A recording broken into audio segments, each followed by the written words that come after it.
Atos dos Apóstolos, capítulo 8. Naquele dia levantou-se grande perseguição contra a igreja em Jerusalém, e todos, exceto os apóstolos, foram dispersos pelas regiões da Judéia e Samaria. Alguns homens piedosos sepultaram Estevão e fizeram grande pranto sobre ele. Saulo, porém, assolava a igreja, entrando pelas casas e arrastando homens e mulheres, encerrava-os no cárcere. Entre mentes, os que foram dispersos iam por toda parte pregando a palavra. Filipe, descendo à cidade de Samaria, anunciava-lhes a Cristo. As multidões atendiam unânimes às coisas que Filipe dizia, ouvindo-as e vendo os sinais que ele operava. Pois os espíritos imundos de muitos possessos saíam gritando em alta voz, e muitos paralíticos e coxos foram curados. E houve grande alegria naquela cidade.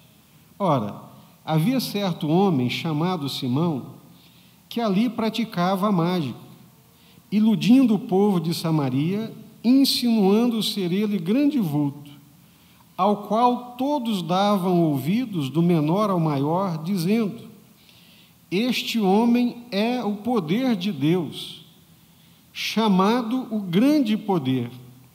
Aderiam a ele porque haviam muitos iludira com mágicas. Quando, porém, deram crédito a Filipe, que os evangelizava a respeito do reino de Deus e do nome de Jesus Cristo, iam sendo batizados, assim homens como mulheres. O próprio Simão abraçou a fé e, tendo sido batizado, acompanhava a Filipe de perto, observando extasiados sinais e grandes milagres praticados. Ouvindo os apóstolos que estavam em Jerusalém, que Samaria recebera a palavra de Deus, enviaram-lhe Pedro e João, os quais, descendo para lá, oraram por eles para que recebessem o Espírito Santo, porquanto não havia ainda descido sobre nenhum deles, mas somente haviam sido batizados em o nome do Senhor Jesus. Então lhes impunham as mãos e recebiam estes o Espírito Santo. Vendo, porém, Simão que pelo fato de impor os apóstolos as mãos era concedido o Espírito Santo, ofereceu-lhes dinheiro, propondo: concedei-me também a mim este poder, para que aquele sobre quem eu impuser as mãos receba o Espírito Santo. Pedro, porém, lhe respondeu: o teu dinheiro seja contigo para a perdição, pois julgaste adquirir por meio dele o dom de Deus. Não tens parte nem sorte neste ministério, porque o teu coração não é reto diante de Deus. Arrepende-te, pois, da tua maldade e roga ao Senhor. Talvez te seja perdoado o intento do coração, pois vejo que estás em fel de amargura e laço de iniquidade. Respondendo, porém, Simão lhes pediu: rogai vós por mim ao Senhor, para que nada do que disseste sobrevenha a mim. Eles, porém, havendo testificado e falado a palavra do Senhor, voltaram para Jerusalém e evangelizavam muitas aldeias dos samaritanos. Amém? Curva sua cabeça, vamos orar.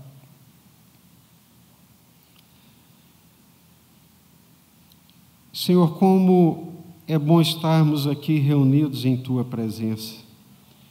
Como é bom cantar louvores ao Teu nome, compartilhar a nossa fé, a nossa alegria com os nossos irmãos. Deus, muito obrigado, Senhor. Aceita a nossa gratidão por esse tempo tão precioso e tão especial aqui na Tua presença. Nós temos adorado ao Senhor com os nossos cânticos, até mesmo com as nossas petições, com os nossos dízimos, as nossas ofertas, e agora queremos pedir ao Senhor a Tua palavra. que o Senhor possa falar ao nosso coração. Deus, que cada irmão, que cada irmã receba aquela porção que o Senhor nos separou para essa noite, alimentando-nos espiritualmente. Por isso também te pedimos, livra-nos de toda perturbação, toda inquietação, toda indolência, toda indiferença, toda preguiça, toda fadiga. Livra, Pai, em nome do Senhor Jesus, e não permita que o maligno, Pai, venha roubar a Tua palavra, o entendimento e a compreensão da Tua palavra, pois nós oramos e clamamos em nome do Senhor Jesus, Pai. Amém. Glória a Deus. Estávamos vindo agora para a igreja, eu, a Márcia e a Débora, e comentando da nossa alegria de vir para a igreja e lembrando daquele refrão do curso Perspectiva, para que todos o adorem. Então, todo o trabalho da igreja, a missão da igreja, a pregação do Evangelho, o objetivo e o intuito sempre é para que todos venham conhecê-lo e para que todos o adorem.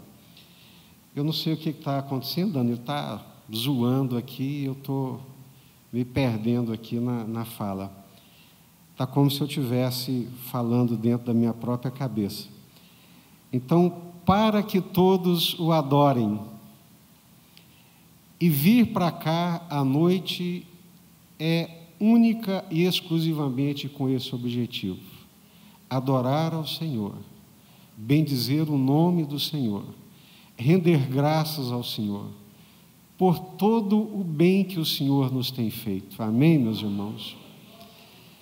E vem reverberando na minha cabeça durante esses dias, desde a nossa conferência, aquela pergunta que o pastor Hélio nos fez aqui naquele dia à noite, na quinta-feira à noite: o que seria de você se o Senhor Jesus não tivesse entrado na sua vida?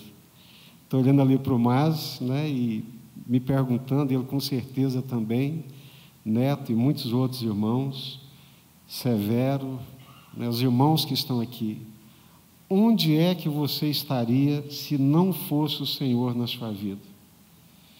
Muitos certamente não estariam vivos. Tem uma canção que Jesus Adrian Bromero canta, né? É exatamente sobre isso. Onde é que eu estaria se não tivesse sido alcançado? E ele comenta no início da canção que ele começou a se lembrar dos seus colegas de adolescência, de mocidade, e percebeu que havia um padrão muito triste na vida desses colegas, que a maioria deles haviam se envolvido com o alcoolismo, com as drogas, e que boa parte já estava morta. E ele então começou a pensar nisso, né? E começou a cantar: o que seria de mim se o Senhor não tivesse me alcançado? Onde é que eu estaria hoje se não tivesses me alcançado? Irmãos, a grande alegria e o grande privilégio da nossa existência é que o Senhor faz parte da nossa vida. Amém? E nós estamos aqui por causa dele, para honrá-lo, para adorá-lo e para glorificá-lo, porque ele é digno e por tudo aquilo que ele fez por nós. Louvado seja o nome do Senhor. Hoje pela manhã, nós lemos esse mesmo texto aqui logo no início, falando da perseguição que a igreja passou. E se nós conseguirmos olhar com os olhos de Deus, nós vamos perceber que essa perseguição, por mais dura e dolorosa que tenha sido, e foi, toda perseguição ela é dura, ela é dolorosa, ela machuca, ela sangra, como foi o caso aqui. Perderam um jovem irmão da igreja, muito querido, cheio do Espírito Santo, que foi morto sem nenhum motivo, apedrejado sem merecer, que foi o caso de Estevão. Mas o Senhor pega essa tragédia e consegue transformá-la numa coisa boa. Através dessa tragédia, através dessa perseguição, a igreja, afinal, sai de Jerusalém. porque o Senhor Jesus disse que derramaria sobre eles o Espírito Santo, e eles receberiam esse poder, essa capacitação dos céus para poder pregar o Evangelho em Jerusalém, Judéia, Samaria e até os confins da terra. E vem o Espírito Santo, acontece o Pentecostes, e eles não saem de Jerusalém, permanecem em Jerusalém. 15 anos permaneceram ali, sem sair daquelas redondezas para levar o Evangelho. Até que, por causa dessa perseguição, eles são espalhados, são obrigados a sair. Saem de Jerusalém, caminham pela Judéia e chegam até Samaria. É o ponto que nós começamos a nossa leitura dessa noite. E o primeiro ponto, então, que eu queria abordar com os irmãos é: o Evangelho é o poder de Deus para a salvação de todo aquele que nele crê. Amém? O apóstolo Paulo chega ao ponto de dizer: não me envergonhe do Evangelho, porque é o poder de Deus para a salvação de todo aquele que crê. O Evangelho é o meio que o próprio Deus escolheu para salvar o ser humano. Se vocês tiverem acompanhado bem a leitura do texto, vocês perceberam que aquela cidade de Samaria, toda aquela cidade estava debaixo de uma influência espiritual, estava debaixo de um domínio espiritual maléfico e enganoso. Eles estavam dominados por um espírito de mentira, de engano, de ilusão e completamente iludidos. Até o dia que um homem de Deus, impulsionado pela graça de Deus, pelo poder de Deus, pelo poder do Espírito Santo, chegou naquela cidade e apresentou para eles o Evangelho. Às vezes é a nossa casa que está aprisionada, às vezes são os nossos familiares que estão debaixo de um domínio espiritual maléfico, estão debaixo, subjugados pelo império das trevas, por mentira, por engano, e muitas vezes nós não temos a coragem e a ousadia de proclamar o Evangelho. Não falo aqui de abordagens arrogantes, ignorantes, destemperadas, que geram muito mais malquerência do que libertação. Mas não posso deixar de dizer o que a palavra de Deus está nos apontando nessa noite. O Evangelho é o poder de Deus para libertar o ser humano, para trazer vida, para trazer libertação, vida com Deus, comunhão com Deus, alegria de Deus e do Espírito Santo de Deus na nossa vida. É encantador essa narrativa. Como que a partir da vida de um homem que entende a missão de Deus, que entende o propósito de Deus, que compreende o Evangelho de Deus, ele tem a coragem e a ousadia de chegar numa cidade e pregar o Evangelho, e à medida que ele vai pregando, as pessoas vão ouvindo, Deus vai agindo, e as pessoas vão crendo e vão sendo libertas para a glória de Deus. Amém? O que é o Evangelho, irmãos? A palavra Evangelho é uma palavra grega, ela não é uma palavra portuguesa. Evangelho é uma palavra transliterada, ou seja, nós pegamos os caracteres gregos e transliteramos, colocamos caracteres latinos neles. A palavra Evangelion quer dizer boas novas, boas notícias. E quais são as boas novas que Filipe chega em Samaria e prega? Deus amou o mundo de tal maneira, Deus amou essa humanidade de tal forma e de tal maneira que enviou o seu único filho, que morreu numa cruz, foi sepultado, ressuscitou, está vivo, tem todo o poder, toda a autoridade, e é o Senhor capaz de nos salvar e de nos libertar. Jesus é o Evangelho. Jesus é a mensagem das boas novas de Deus. E o Evangelho, meus irmãos, é uma boa semente. Deus tem me dado a graça de viajar por várias partes do mundo. É Ele que tem me levado, não sou eu, nunca corri atrás disso, mas o Senhor, numa promessa, numa palavra de Deus, Ele disse que me levaria a vários cantos do mundo e tem me levado. E nos lugares mais remotos que eu tenho ido, desde África, Ásia, China, Japão e outras partes, Europa, Oriente Médio, onde o Evangelho é pregado, ele é uma boa semente. Ele brota, irmãos. Ele brota e produz frutos para a glória de Deus. Todo lugar onde o Evangelho é pregado, todo lugar onde o Evangelho cai num terreno que é um coração humano, por mais duro que sejam os corações daquela região, essa semente é mais forte, mais próspera do que qualquer terreno inóspito e estéril. Ela brota e produz frutos para a glória de Deus. Mesmo em meio a perseguições, mesmo em meio a lutas, mesmo em meio a incredulidades, mesmo em meio a países que perseguem tenazmente o Evangelho, a boa nova do Evangelho de Deus, onde ele é pregado, vidas são alcançadas, são libertas e adoram a Deus e glorificam o seu santo nome. Louvado seja Deus. Assim é no Marrocos, assim é na Turquia.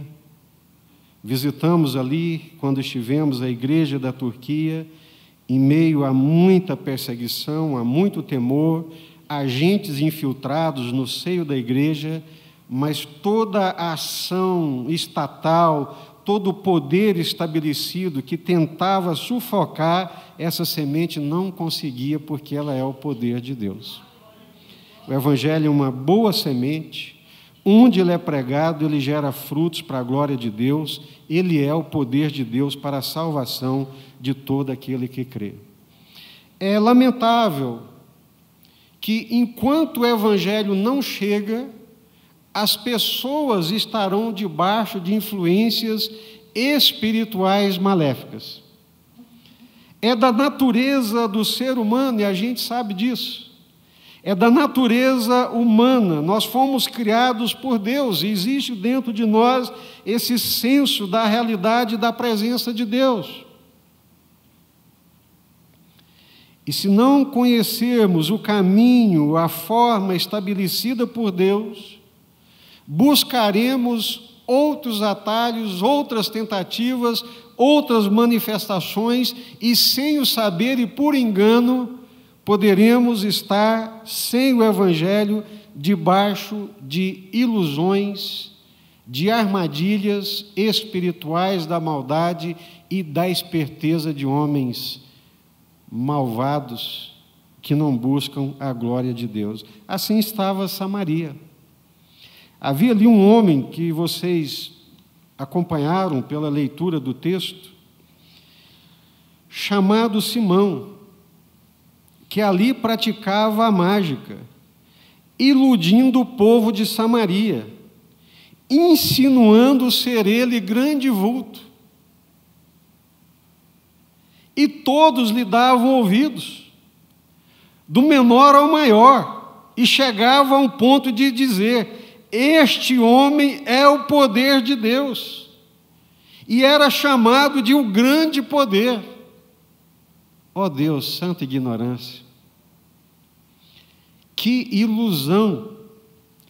A magia, o ilusionismo, toda manifestação de poder que não está centrado em Deus, que não busca a glória de Deus, que não leva o homem para Deus, que não leva o homem à adoração de Deus, é espúria, é maldosa, é maligna, é satânica. E é exatamente o que acontecia com esse povo. Olha só, Simão estava ali em Samaria, e vocês imaginam que ele estava buscando a glória de Deus? Não. ele também não conhecia Deus. Mas percebendo essa ânsia, esse desejo do coração humano de ter um encontro com Deus, de ser alcançado por Deus, então ele lhes apresenta um engano, uma mentira e uma ilusão, através de mágicas, de ilusões. Seduzia, iludia e dominava aquele povo. Trazia-os debaixo do domínio, a tal ponto que ninguém fazia nada sem lhe consultar. Que opressão, que engano, que distância do Evangelho, que distância do propósito de Deus para o ser humano. O propósito de Deus para o ser humano em Cristo é torná-lo livre, com livre acesso à presença de Deus, para não ser presa nem ser escravizado por quem quer que seja. E o Simão, através da magia, do ilusionismo, dominava aquele povo, julgando ele ser uma grande personalidade. Isso aqui nos lembra Babel, Nimrod, Babilônia.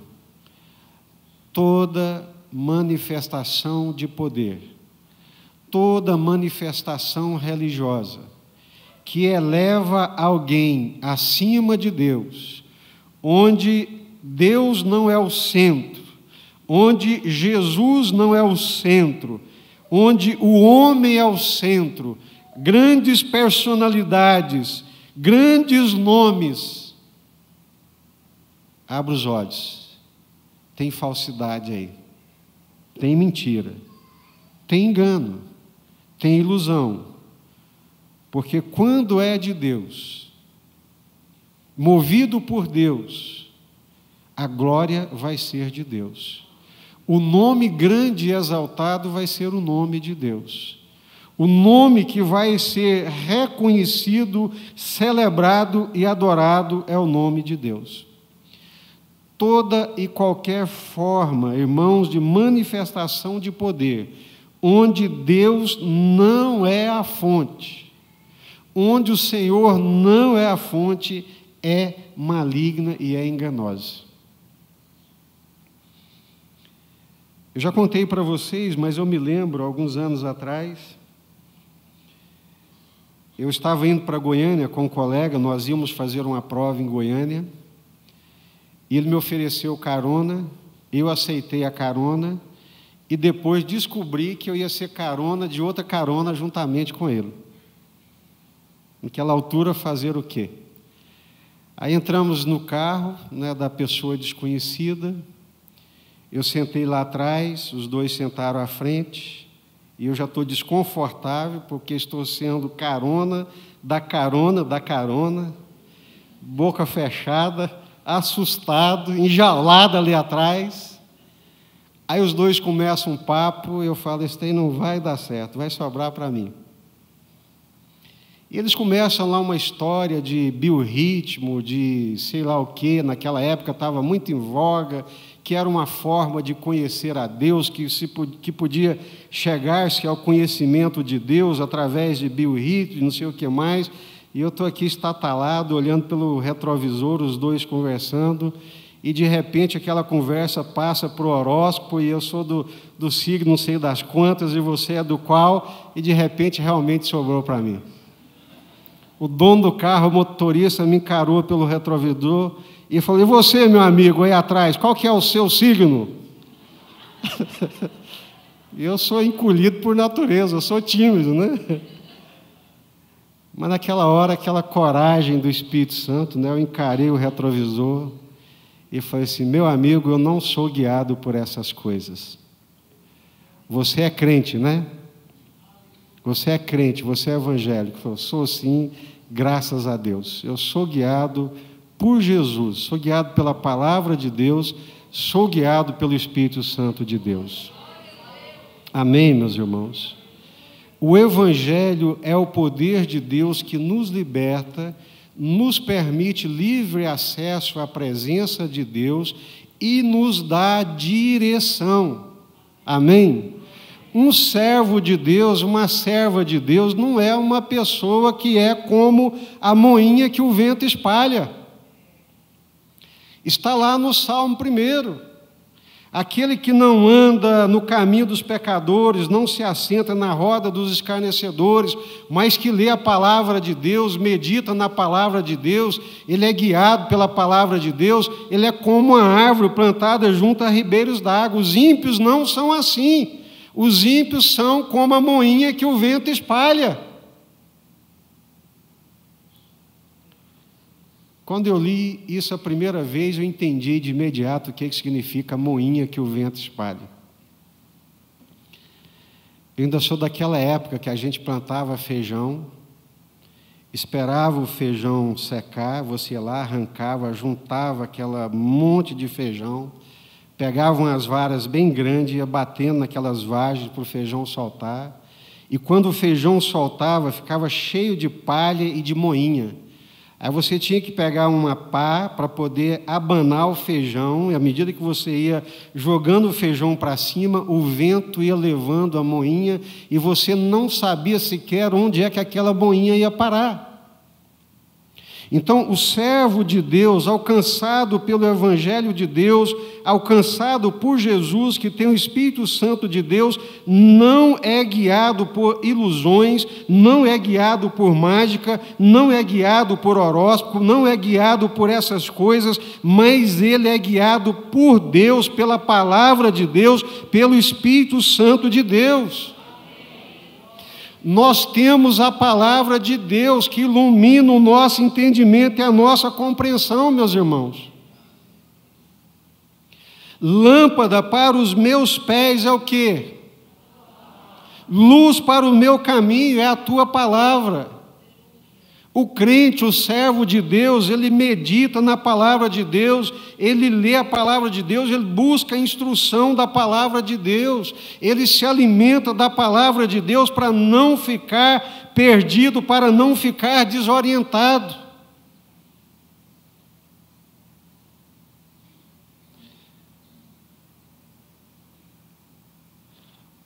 Toda e qualquer proposta de poder, que ocupa o lugar de Deus, que não glorifica a Deus, que queira nos dominar, que queira nos dirigir, não procede de Deus. É ilusão, é engano, ou de Satanás, ou da esperteza humana, que os homens também não são brincadeira. Tem uma criatividade extraordinária para iludir, para enganar e para dominar.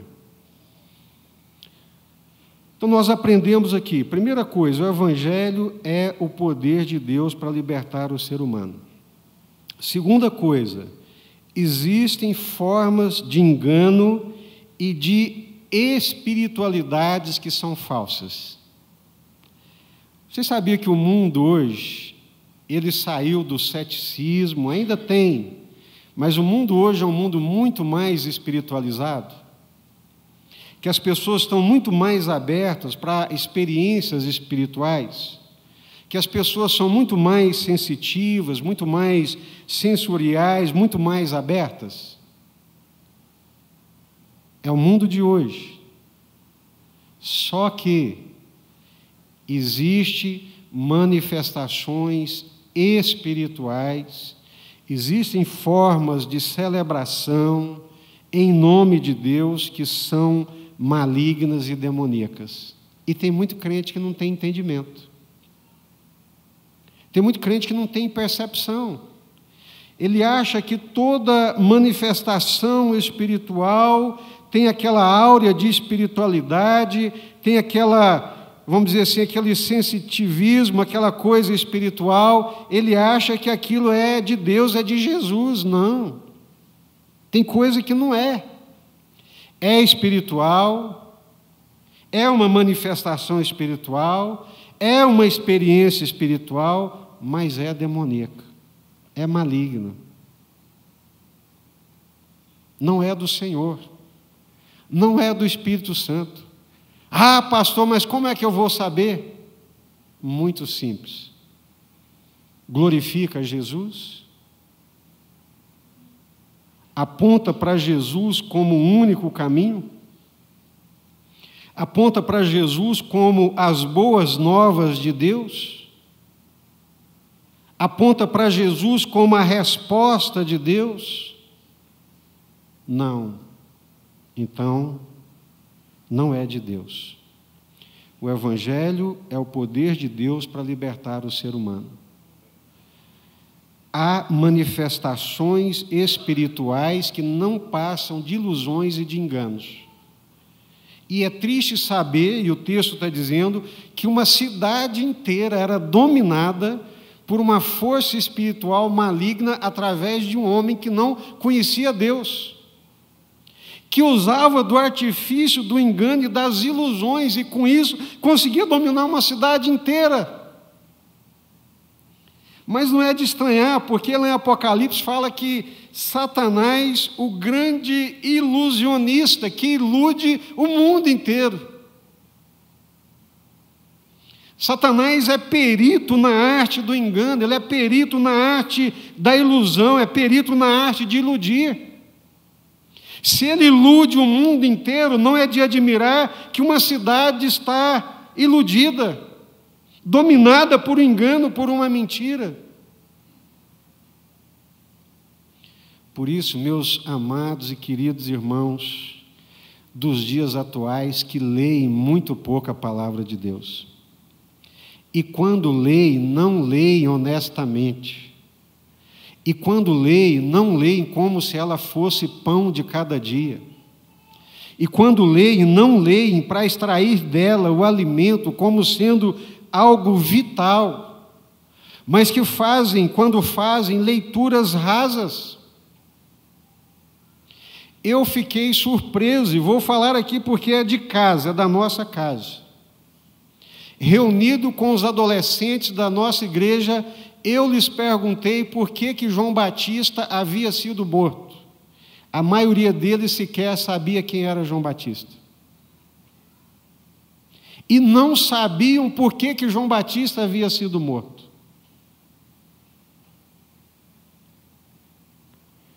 O que esses meninos estão fazendo dentro das suas casas?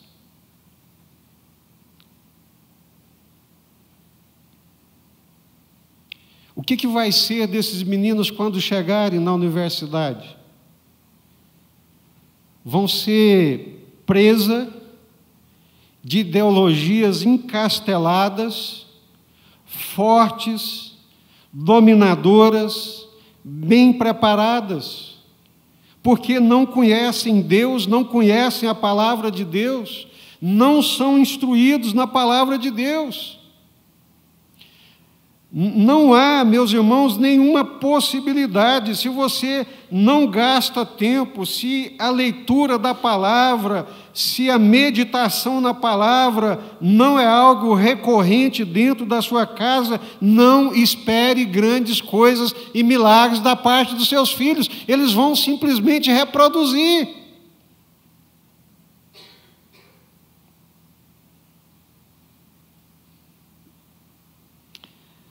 A única forma de não sermos feitos presas, a única maneira de termos uma mente forte, uma mente robusta, é quando essa mente ela é fortalecida, ela é alimentada pela palavra de Deus, quando ela é regada pelo Espírito Santo de Deus, formatada pela palavra de Deus, pelos ensinamentos de Deus, pelos ensinamentos da palavra de Deus. Agora, isso não acontece por osmose, isso não cai em cima da cabeça da gente. Isso exige esforço, exige dedicação, exige o pagar um preço de ler a palavra de Deus, de gastar tempo na palavra de Deus. de ter a humildade de imprimir lá no computador aquele plano de leitura anual da palavra de Deus e ser disciplinado. Eu vou ler a palavra de Deus durante esse ano, e começa a ler, e vai marcando, e vai conferindo, e vai se acompanhando para poder ler a Bíblia durante o ano inteiro. Ela é alimento, a gente come todo dia e tem que comer a palavra de Deus para não ser o quê? Presa fácil. Para não ser um crente zumbi, sem alma, sem vida de Deus, sem presença de Deus, sem alegria de Deus. Há muitos enganos e muitas formas de engano. E a única maneira é ter uma mente iluminada pelo Espírito Santo, fortalecida, alimentada, robustecida pela palavra de Deus. Amém, meus irmãos? E a terceira coisa é que esse Simão, ele entrou para a história da igreja. Se você for estudar teologia, se você for fazer um curso de teologia, quase que sem exceção, quando você estudar a história da igreja, você vai se deparar com esse Simão.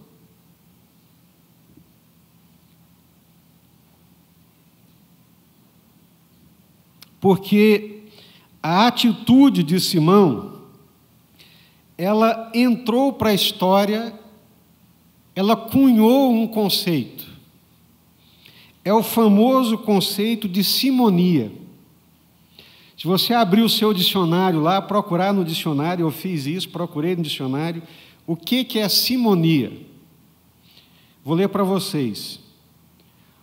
Compra ou venda ilícita de coisas espirituais, como indulgências e sacramentos. Compra ou venda ilícita de coisas espirituais ou temporais ligada às espirituais, como os benefícios eclesiásticos.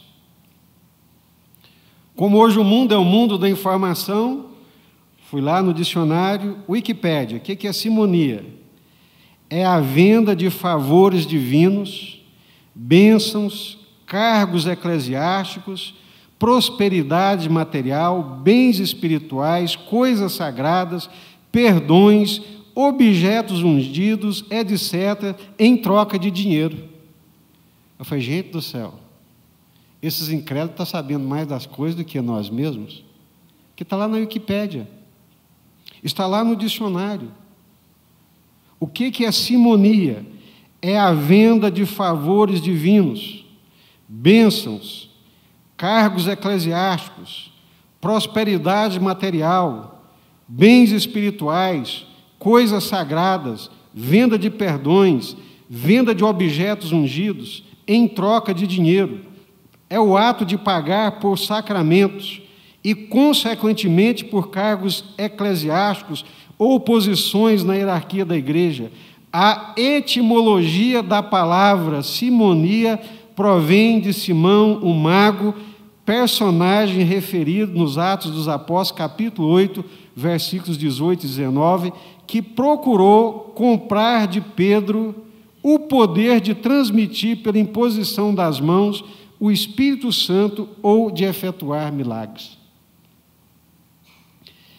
Esse negócio de fazer comércio na igreja, de comprar bênção, comprar perdão, de vender objeto sagrado, lenço sagrado, toalha sagrada, sabonete sagrado, sal não sei mais o quê, essas coisas, irmãos, não é de hoje. É lamentável que em pleno século XXI essas coisas continuem acontecendo.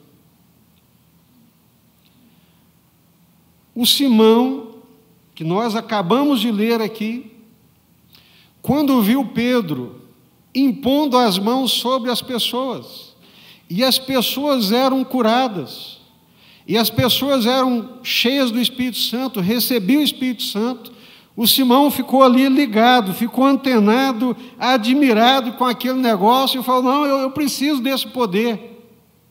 Quanto é que custa? Quanto é que você quer para que eu possa ter esse dom, para que eu possa ter esse poder também? E a resposta de Pedro foi: meu amigo, você está em laços de amargura. Arrepende-te. Porque você acha que pode, com seu dinheiro, comprar as coisas de Deus? Por que vocês acham que o Eliseu nem recebeu Naamã e nem aceitou nenhum presente de Naamã? Por quê? Porque o Naamã era um homem rico, poderoso, acostumado a comprar as coisas com dinheiro. E quando ele saiu do país dele e veio até o país de Israel, atrás de Eliseu, Eliseu nem o recebeu. E só mandou ele: toma banho lá no rio, mergulha lá no rio que você vai ser curado.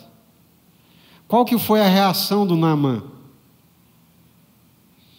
Eu pensei que ele ia me receber, que ele ia impor as mãos aqui em mim, na enfermidade, passar a mão, eu ia ficar curado. Agora me manda tomar banho nesse rio barrento. Lá no meu país tem rio muito melhor do que esse aqui. Se for para tomar banho em rio, eu tomo banho lá. Sabe por quê, meus irmãos?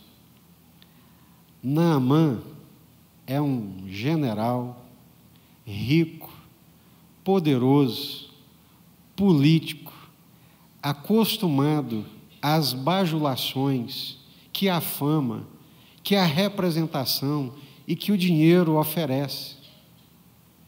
Naamã é um político, mas Eliseu é um homem de Deus, é um profeta de Deus.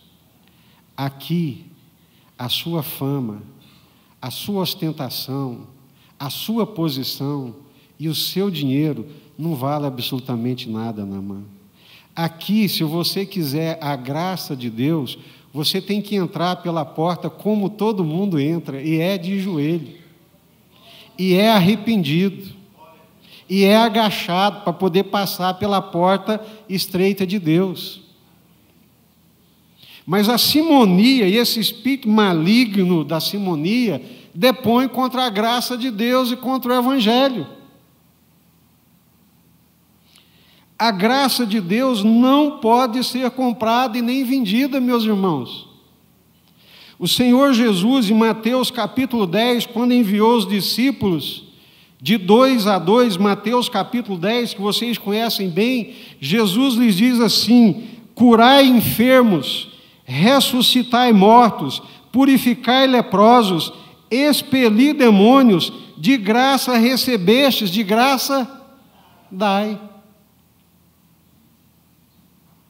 E tem mais: não vos provereis de ouro, nem de prata, nem de cobre nos vossos cintos, nem de alforje para o caminho, nem de 2 túnicas, nem de sandálias, nem de bordão, porque digno é o trabalhador do seu alimento.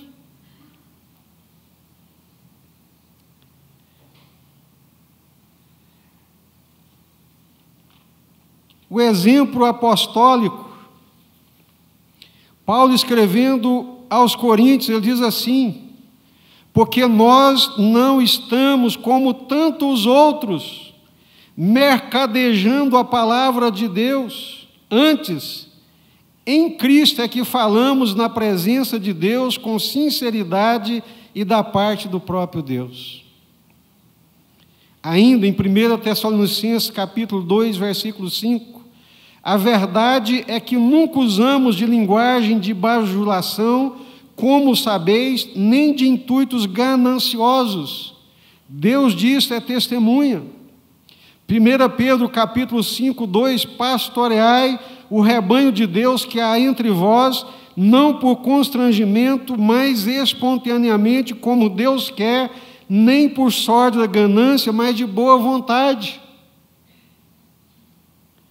A simonia, esse sentimento, esse ideal espúrio que estava presente no coração tenebroso de Simão, o mago, que achava que podia vender e comprar as coisas de Deus, os dons de Deus, as manifestações da graça de Deus, infelizmente não parou em Atos dos Apóstolos.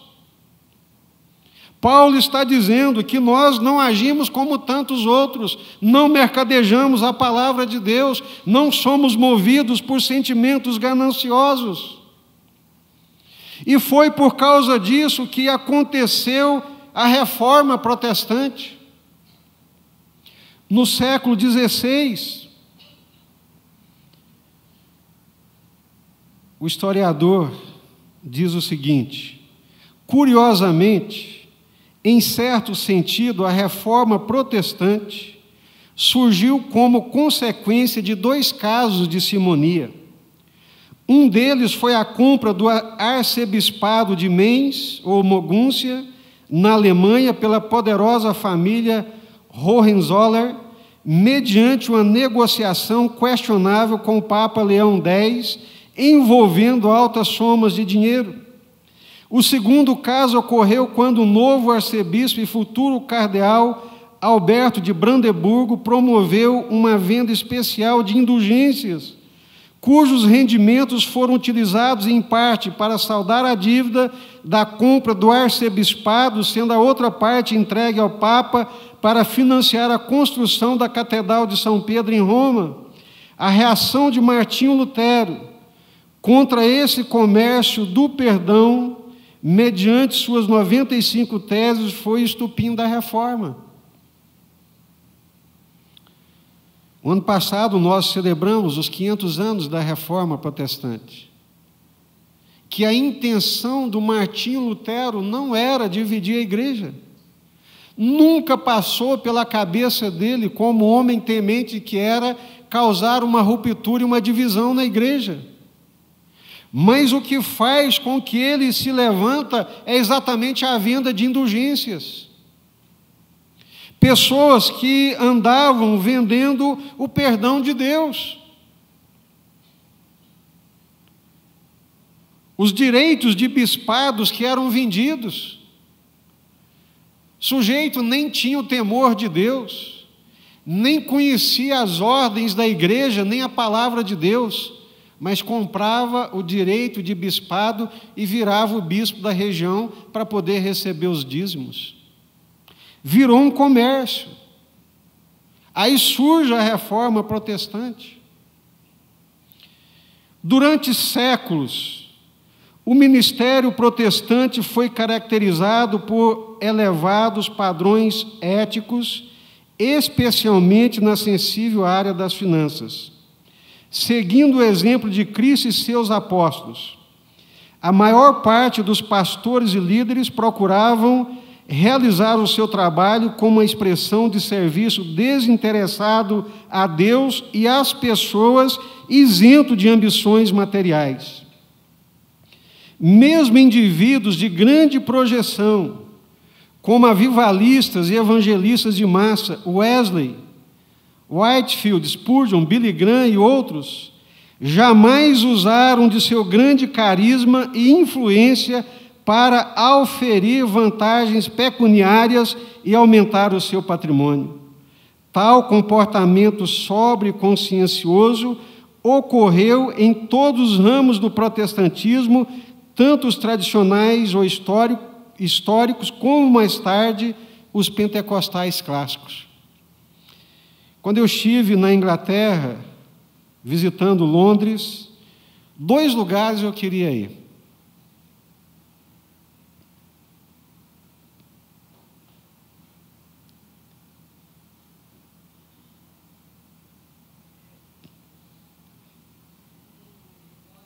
A cidade é linda, é encantadora, mas tinha 2 lugares que eu queria conhecer. Um era o tabernáculo onde o Spurgeon pregava.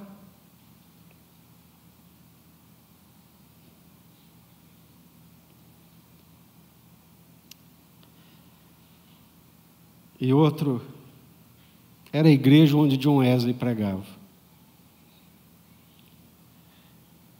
John Wesley, irmãos, foi um homem que a sua fama o precedia. extremamente reconhecido no mundo inteiro, como homem de Deus, como servo de Deus, extremamente inteligente, uma formação extraordinária, extremamente usado por Deus, pregador de multidões, mas deixa a gente humilhado ver a casa onde ele morava. A casa que ele morava era do lado da igreja. O túmulo dele está lá ao fundo da igreja. Uma casa das mais simples que se possa imaginar. Cozinha simples, sala simples, lugar de oração, vidas extremamente simples. Spurgeon da mesma forma. E tantos outros que tiveram reconhecimento, pregadores de massas, e nunca usufruíram desse reconhecimento e dessa fama para poder se enriquecer à custa da fé e da boa crença das pessoas. Mas esse honroso legado da reforma protestante, do ministério protestante, de Wesley, de Spurgeon, de Billy Graham e tantos outros, sofreu um abalo lamentável e constrangedor no Brasil. A partir da década de 70, com o surgimento do chamado neopentecostalismo, firmados numa teologia duvidosa, resultante de uma interpretação tendenciosa e altamente seletiva das Escrituras, os principais líderes desse movimento vêm demonstrando uma atitude em relação ao dinheiro que em nada difere do velho pecado da simonia. Servindo-se do poderoso veículo da televisão e manipulando com habilidade as carências e ambições de uma considerável parcela da população, esses pregadores têm transformado o Evangelho e suas bênçãos em mercadoria e fonte de lucro. A recepção de benefícios como a cura, a prosperidade e a felicidade é condicionada à entrega de contribuições, dando-se a entender que as bênçãos serão proporcionais à generosidade do ofertante. Fica inteiramente esquecido o ensino claro de Jesus: de graça recebestes, de graça dai. Em consequência disso, surgiu uma geração de pastores empresários que estão se colocando entre os homens mais ricos do país. Dominados pela ganância condenada com tanta veemência nas Escrituras, estão acumulando grandes fortunas na forma de mansões, fazendas, carros de luxo e agora o símbolo máximo dos novos ricos, jatinhos particulares. Eles influenciam de tal forma os seus seguidores que estes, além de não questionarem tal procedimento, acham que os seus líderes merecem os privilégios que usufruem. Não se discute que os obreiros cristãos sejam remunerados condignamente pelo seu trabalho. Digno é o obreiro do seu salário. O que se lamenta é a mercantilização da fé, que tantos prejuízos tem trazido para a causa de Cristo ao longo dos séculos, obscurecendo a graça de Deus e o seu favor imerecido. Os modernos simoníacos não só estão manchando para sempre a sua própria reputação, mas também contribuindo para prejudicar a imagem de toda a classe ministerial e das comunidades evangélicas. Suas ações têm produzido e continuarão a produzir reações negativas da imprensa, da opinião pública e dos governantes. Eles fariam bem em considerar as palavras ditas pelos apóstolos a Simão, o mágico, e se arrependerem enquanto é tempo. Amém, meus irmãos? O Evangelho é o poder de Deus. O Evangelho é de graça. O Evangelho é um favor imerecido. Ninguém pode pagar por sua própria salvação. Ninguém pode fazer alguma coisa para alcançar o favor de Deus. Se alguém pudesse ter feito alguma coisa para alcançar o favor de Deus, Deus não teria oferecido o seu Filho para morrer numa cruz. Há enganos espirituais, há espiritualidades falsas, e infelizmente nós vivemos nesses dias de simonia. Depois dá uma olhada lá no dicionário, procura lá no computador, joga lá no Google, que você vai encontrar uma série de informações sobre o que é simonia. É um pecado condenável daqueles que mercantilizam a palavra de Deus, os dons de Deus e a graça de Deus. Meus irmãos, é inconcebível. Ninguém tem nada contra alguém se enriquecer pelo seu trabalho, pelo seu esforço. Agora, usar o bom nome de Deus, usar a graça de Deus, as bênçãos de Deus como mercadoria de troca e de mercantilização, está escrito na palavra de Deus: laços de amargura e uma necessidade premente de arrependimento e de conversão. Amém? Mas não se esqueçam que não há o corrupto se não houver o corruptor.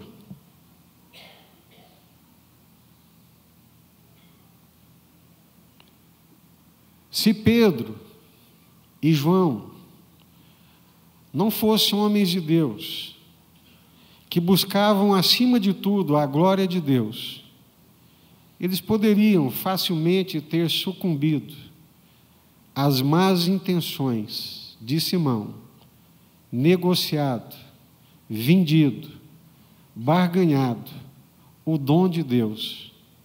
Mas como eram homens de Deus, e a motivação dos seus corações era a glória de Deus e a adoração a Deus, eles resistiram, e nós precisamos resistir. O que é certo é certo, o que é errado é errado. O Evangelho é o poder de Deus. Há manifestações espirituais que são falsas, ilusórias e enganadoras, e a simonia é um pecado. Eu fiquei muito triste ouvindo um pregador que vive na Espanha hoje, pastor Samuel Escobar, no ano de 2007, ele dizendo que quando ele se converteu na década de 60, quando ele queria comprar um bom livro, ele ia numa livraria evangélica. E que hoje, para comprar um bom livro, não pode mais ir numa livraria evangélica, porque lá ele vai encontrar mais objetos e mais livros espúrios do que bons livros que honram e que glorificam a Deus.